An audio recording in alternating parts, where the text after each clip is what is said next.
up, and then it was like, okay, I'm back at the ledge. What do I do? Jump? Nope. Pitui. Get neutral get up? Nope. Pitui. Nope. Get up attack? Nope. Pitui. Maybe I can roll. You just get dash attack for it. So at this point, it's really, really hard to get through that. And you know, I think that also gets into your head. We talked about mental a little bit. Yeah. But if you're just at the ledge and you're stuck there for 1.5 minutes, just taking damage and damage and damage and losing your stocks and like that. Patui, and Patui. That is, you know, it's just so mentally draining to play against Plant in this state.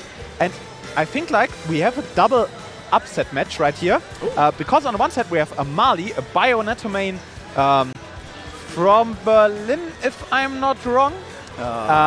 Who upsetted Woozy in the last round. Oh, damn. Okay, that's a really good And on the other side, we have a niPin, who won against Fogel, but Fogel upsetted Zeta, who just overtook a seat from another person.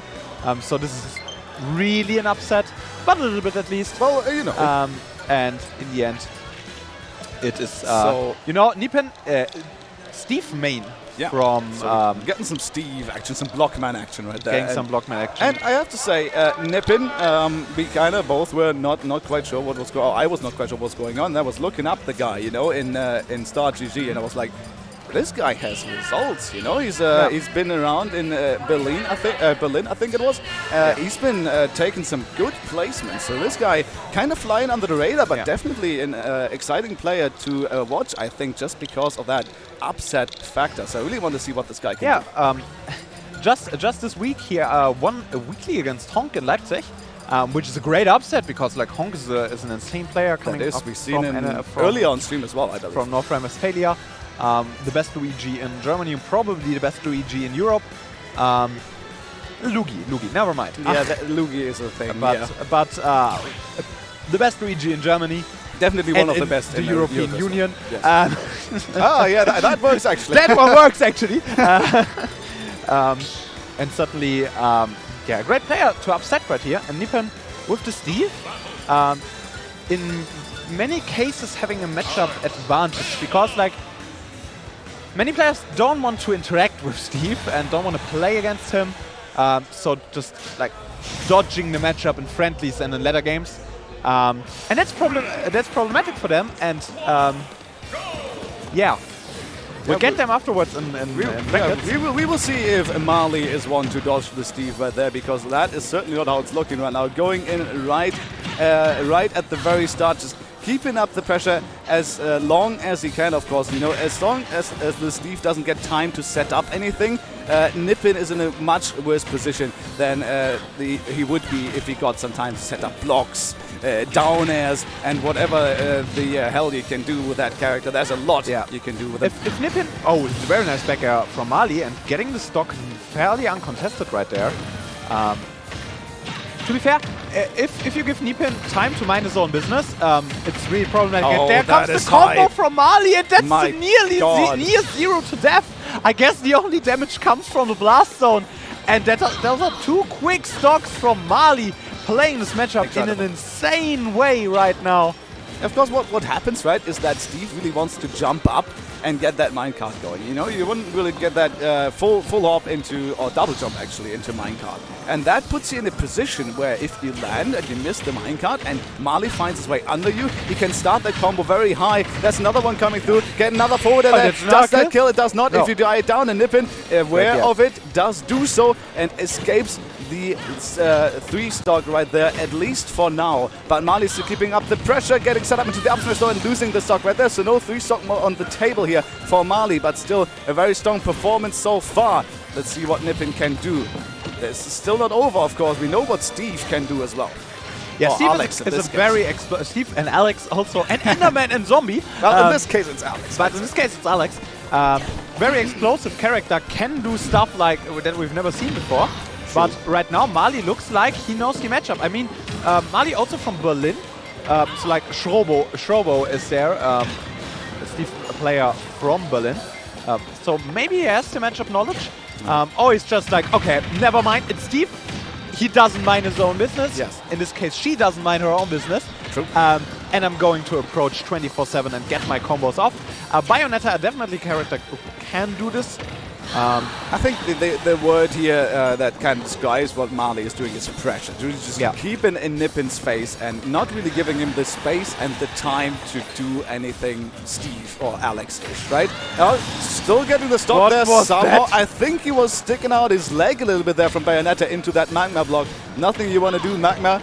Not a substance that you want any of your extremities, burned into. Certainly not that hurts, I guess. Yeah, and I've that is never experienced precisely this, and I don't want to do it either. Yeah, no, let's not speak from experience. I think that's a bad idea. Anyway, MaLi now kind of losing tempo a little bit, which is exactly what niPin is looking for. But there's a batch within. Very strong stuff here for MaLi to get around it, because that would have been very strong with the diamond coming through as well. The forward smash, but there is the spike. The down air, Alex nice spike. is nowhere to be seen towards the depth of hell right there, being sent by Bayonetta. Nicely done for the first game. And I have to say though, I kind of a comeback right there, right? I kind of mentioned it where I said, that looked like a 3-stock, but then all of a sudden he's brought it back to the last stock right there with Steve magic, I guess, or Alex magic in this case. Really great job by niPin right there. Yeah, nearly bringing this game back.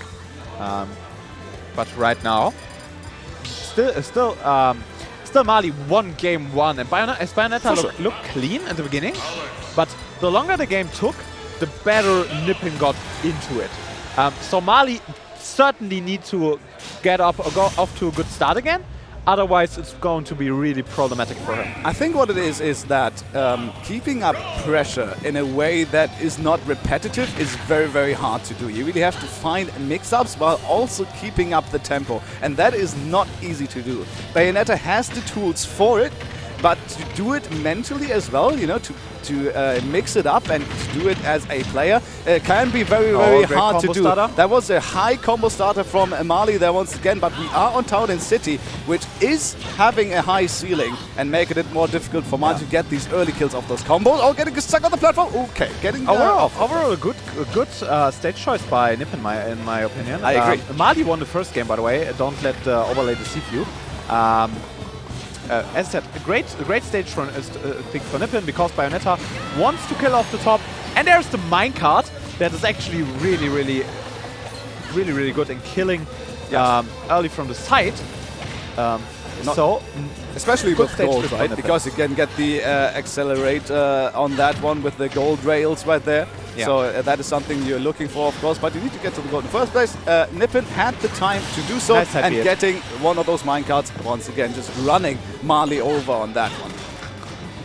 Yeah, and getting the first dog right down here, and there is the combo starter about the jab with the grab. So niPin up to a good start here in game number 2, trying to equalize the standing. It always looks so scary when MaLi gets these high combo starters, but on this stage it doesn't really matter. Even though it still goes into the magnifying glass kind of deal, it doesn't really lead to any kills directly anyway here in this case. But it still leads to a lot of damage, as we see on niPin right now, 141, and now it's something that comes of course into play where Bayonetta can sometimes struggle to kill, has a few more options since the jab got buffed, but the untackable from niPin with the anvil on the top of Bayonetta's head is going to secure a 2-stock lead. Well, not anymore. A 1-stock lead. Yes. But a 1-stock lead for Steve, really effective. And now MaLi needs to do something really quick. We saw him 0 to death niPin right in the first game. True. There comes the Bayonetta combo off, but no finish to this one. And MaLi loses the stock. Missing the stage, wanting to reset the jumps, but is not able to do so because he was just barely missing the stage right there. That is something, sometimes with Bayonetta you can get lost in the sauce a little bit, and that's precisely what happened right there for MaLi. That's what happens sometimes. Yes. Bayonetta, a cool character for getting lost in the sauce, but in the end, MaLi losing game number 2, and we are going to a one-on-one situation. So game 3 between Bayonetta and Steve, MaLi and niPin.